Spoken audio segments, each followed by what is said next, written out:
For many students in the audience today who are under 21 years old, by the time this debate lets out tonight, there will be nothing for them to do off campus in Williamsburg besides probably go to Wawa, a 24-hour convenience store in the zenith of city nightlife for the under 21 crowd at the college.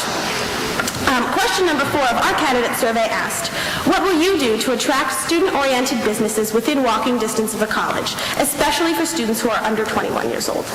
All candidates, with the exception, this question is directed to you, Mr. Gill.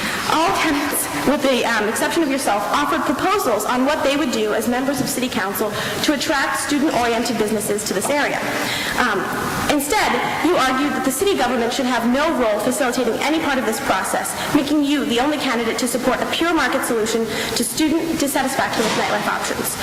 So the question is, do you feel that the City Council has a responsibility to use its vastly more developed business ties to help bring those students, to bring those businesses to the area, and why or why not? 1 minute, is that correct? Yes. Okay. Well, I do believe in the free enterprise system, and I believe that if an idea is a good idea, there's a businessman who will bring that to fruition, and and you cannot create demand. If there's demand there, then that will be provided, and this is how business works. So I don't see it I don't really understand exactly the question, except perhaps council would come up with ideas of businesses or encourage businesses or perhaps subsidize businesses. I'm not sure, but I think the free market system is the way to go, and that students could come up with their ideas. And for instance, I'll give you an example. I had an idea for a internet cafe, and I had the spot picked out, and I was thinking of some ways to do this. That might have been viable, and if someone sees an opportunity, they'll do that. That didn't work because then we have wireless in town that was provided by government. So that was something that affected me, and so that idea stopped. But anyway, it is the free enterprise system, I think, works best. I don't think this room was meant for technology, but... Is there any candidate who would like to rebut that? I'm sure we all like that. Right? I mean, start at the other end and come this way. I'll take a little bit different perspective from Mr. Wheel. You know, it's a big world out there, and there are a lot of places where businesses can locate, and they have people constantly looking for where they should be. If we're not out in the bigger business world advocating that businesses locate here in Williamsburg, we're not going to get noticed. The reality is that this is a misunderstood population because they simply look at the total residential population of Williamsburg and see 12,000 people and say, well, that's not worth it for us to come into this community. Well, 12,000 people, but 6,000 of them are in the 18 to 22-year age range. Coupled with the number of tourists that come into town, we have a huge population that doesn't show up on the census data. If our economic development person isn't out in the business community trying to bring those businesses here, they won't notice us and it won't happen. And we've tried on City Council to facilitate that with changes in zoning around the perimeter of campus to allow businesses that don't require automobile traffic that would be catered to student interests. Thank you. Mr. Beato? Sure. First of all, let me just say, I am also a believer in the free enterprise system a lot. I really do like it. But the fact of the matter is, in Williamsburg, usually there is government involvement when a business is built, be that with some sort of architectural change that has to go to City Council, the Architectural Review Board, or some sort of zoning change or a special use permit that has to be decided. So the fact of the matter is the government oftentimes does get involved with these issues. And because of that, we need to have an active government in making sure that businesses locate to this area. And Michelle DeWitt with Economic Development has done an absolutely superb job with this, trying to locate businesses to the downtown area so that students can go to them. And we need to continue that focus in city government, make it more of a focus so that we encourage businesses to locate in the downtown area. Thanks. I have been told that both Padawa's and the Big Apple Bagel closed because the hospital left, and therefore all of the customers they had at those two places went away. It seems to me with the School of Education coming in, it's a perfect opportunity to find out what works for the students. We've got space for stores, we've got space for retail, we've got space for what people want. It's time to use the space we've got connected with the college and make it work. I think one of the problems, too, that you need to think about is that if you look around the campus between the college, Colonial Williamsburg, and institutions like churches, there's not a lot of sites available. So I think you have to help create those sites. And one of the things City Council has recently done is create a demolition grant program that creates incentives for properties to get into the redevelopment market. And I think that's a critically important issue. I think the other thing is that we did create an Office of Economic Development. We hired Michelle DeWitt for that very purpose. And the city has to come up with ways to provide the incentives so that the market system can work in a way that is acceptable to all of us. And I think providing those incentives is a critical part of the process.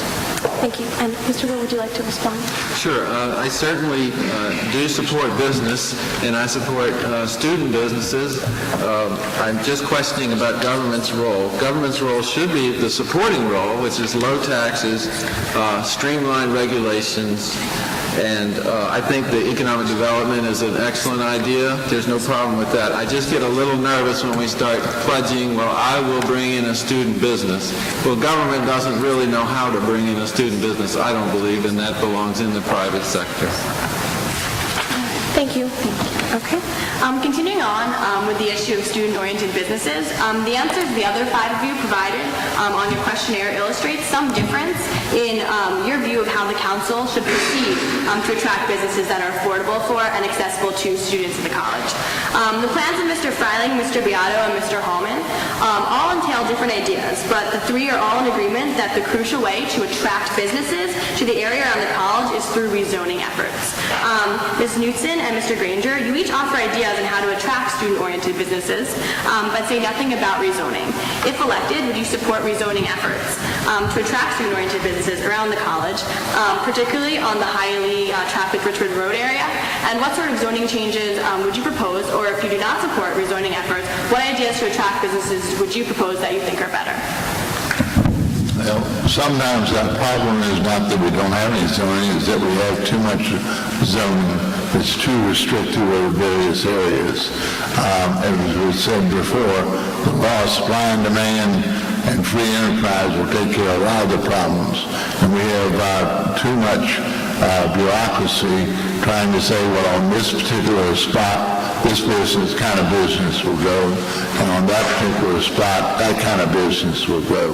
I happen to own several properties downtown on Prince George Street and other places in the community, and I think I have a better idea, and my tenants and prospective tenants have a better idea of what can go there and what can make a go of it than somebody over in the municipal building. Thank you.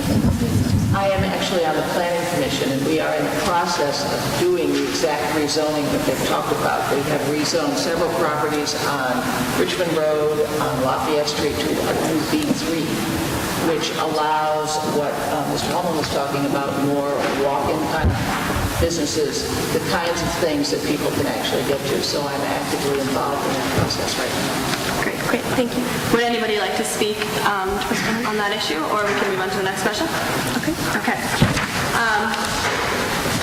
Not everyone in this room may know that the 3-person to a house rule is actually not a written law in Williamsburg, but rather a side effect of one of Williamsburg's 4 statutory definitions of the word family, which basically is that a family is exclusive of household servants, quote, a member of persons not exceeding 3, living and cooking together as a single housekeeping unit, though not related by blood, adoption, marriage, or guardianship.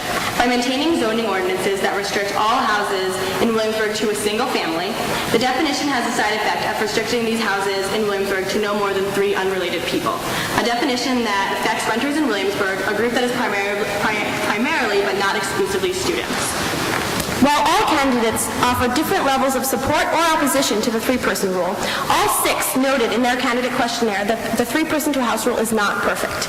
Ms. Knutson acknowledges that while serving on the Board of Zoning Appeals, quote, there were several places I thought might have been appropriate for more than 3 people, unquote. Mr. Freiling proposes establishing a comprehensive working group to, quote, identify the types of properties that could be rented to more than 3 people, end quote.